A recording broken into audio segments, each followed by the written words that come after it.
బంగ్లాదేశ్లో మైనార్టీలకు జరుగుతున్న అన్యాయం పట్ల విచారం వ్యక్తం చేస్తూ వారికి అండగా అందరూ నిలవాలని నగర గణేష్ ఉత్సవ సమితి నాయకులు దూసర్లపూడి రమణరాజు, ఎనిమిరెడ్డి మాలకొండయ్య పిలుపునిచ్చారు. నగర గణేష్ ఉత్సవ సమితి ఆధ్వర్యాన డాల్ఫిన్ కాలనీలో స్వాతంత్ర దినోత్సవ వేడుకలు ఘనంగా జరిగాయి. సమితి గౌరవ అధ్యక్షులు సామాజికవేత్త దూసర్లపూడి రమణరాజు అధ్యక్షతన సమితి కన్వీనర్ ఎనిమిరెడ్డి మాలకొండయ్య మువ్వన్నెల పతాకాన్ని ఎగురవేశారు.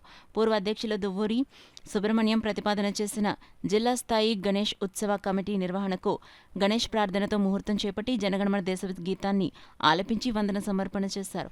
బంగ్లాదేశ్లో మైనార్టీలకు జరుగుతున్న అన్యాయం పట్ల విచారం వ్యక్తం చేస్తూ వారికి అండగా అందరూ నిలవాలని తీర్మానించారు. తొలుత భారతమాత మహాత్మా గాంధీ, లోకమాన్య బాలగంగాధర్ తిలక్ చిత్రపటాలకు పుష్పాంజలి ఘటించారు. కార్యక్రమంలో అహ్మద్ సందాని, నేదూరి జయలక్ష్మి, ముసలగంటి సురేష్ కుమార్, దిలీప్ కుమార్ సదనాని, సంగాని సత్యం, గోడి వెంకట్, గుండ్రోజు ఉదయ బానజీరావు, అరిపిరాల శ్రీనివాస్, బీరక అప్పారావు, బొక్క వెంకటరమణ తదితరులు పాల్గొన్నారు. కాకినాడ డాల్ఫిన్ కాలనీలో నగర గణేశ ఉత్సవ సమితి ఆధ్వర్యాన మువ్వన్నెల జాతీయ పతాక ఆవిష్కరణ కార్యక్రమం ఎనిమిరెడ్డి మాలకొండయ్య గారు నిర్వహించడం జరిగింది.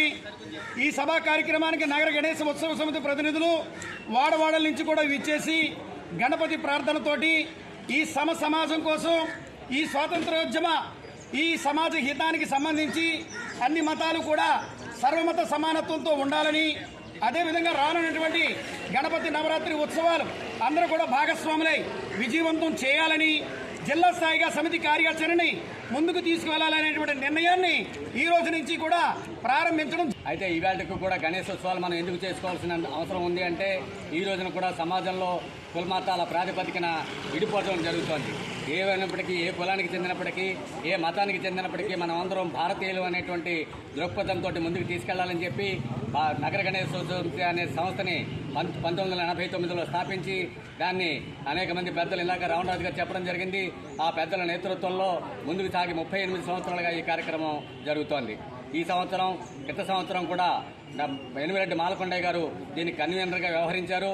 వారి నేతృత్వంలో భవిష్యత్తులో కూడా జిల్లా వ్యాప్తంగా నగర గణేశోత్సవ సమితి కార్యక్రమాలు ముందుకు తీసుకెళ్తారని చెప్పేసి బాలగంగాధర్ తిలక్ వినాయక పందిర్ల ద్వారానే సమాజాన్ని చైతన్యం చేశారు.